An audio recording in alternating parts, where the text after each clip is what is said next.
பெருமாள் சேட்டு தாத்தாவுக்கு வயசு 80. அவரு தனக்கு நேரம் கிடைக்கிற போது 11 இறக்கி குடிக்கிறாரு, அவருக்கு வேண்டப்பட்டவங்களுக்கு கொடுக்குறாரு. இப்போ அவருக்கு உதவியாக அவரது மகன் மணிகண்டன் 32 வயசு போது போறாரு வராரு, அவ்வளவுதான் நடந்த சம்பவம். என்ன, நான் சாதி ரீதியாக கெட்ட வார்த்தை போட்டு தாத்தாவை சொல்லும் போது பேரன் பாத்திகள் மும்பையிலிருந்து வரக்கூடிய பேரன் பாத்திகள் எதுக்கு வயசான பெரியவர்களை நீங்க இப்படி திட்டுறீங்கன்னு கேட்கறதான். அவர் தான் அந்த குழந்தைகள் என்று பார்க்காம அந்த குழந்தைகளை இவர் சாதி பேரை சொல்லி திட்டிருக்காரு. இது அந்த குழந்தைகளே பேட்டி கொடுத்துருக்கு. சொல்லப்போனா அந்த கம்ப்ளைண்ட் பார்ட்டியே அந்த பெண் குழந்தை தான். ஒரு இதோட பெரிய அபன்ஸ் என்னன்னு கேட்டீங்கன்னா, குழந்தைய இவன் சாதி ரீதியா திட்டிருக்கான், கெட்ட வார்த்தை போட்டு திட்டிருக்கான். முதல்ல இவனை போக்சோ சட்டத்தில் கைது செய்யணும்.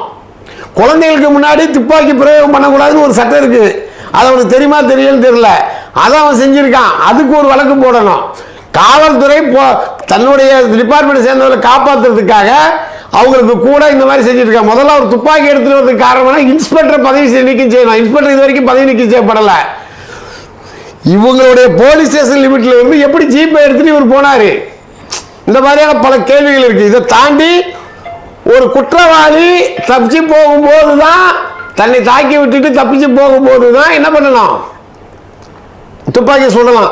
அந்த அந்த அந்த குற்றவாளிகள்ன்றது கூட துப்பாக்கி சூடு நடத்துற அளவுக்கு குற்றவாளி கிடையாது. அதுதான் உண்மையாகவே அவங்க குற்றவாளியாக இருந்தாலும் கூட இவன் என்ன பண்ணிருக்கணும், ஒரு காலில் சுட்டா அவரால் ஓட முடியுமா? எதுக்கு 2 காலிலையும் சுடுறான்? அப்ப இவன் 2 காலில் சுடுறதுக்கு அதிகாரம் யார் கொடுத்தா? அப்ப முழுக்க முழுக்க சாதிய வன்மத்தோடு சாதிய பயங்கரவாதிகள் பெரும்பத்து கிராமத்தில் உள்ள போது எப்படி வெட்டி படுகொலை செஞ்சாங்களோ அதே மாதிரியான மனநிலையில் இந்த இசக்கி ராஜா இருக்கிற. இது ஒட்டுமொத்த தமிழக காவல்துறைக்கும் தலைக்குனிவு. இது போன்ற நிகழ்வுகள் நடப்பதற்கு திராவிட மாடல் ஆட்சி தான் காரணமா இருக்குது. தமிழ்நாடு முழுவதும் எங்கேயும் சட்ட ஒழுங்கு சரியில்லை அப்படிங்கிறத தான் இந்த இடத்த நம்ம பார்க்கிறோம்.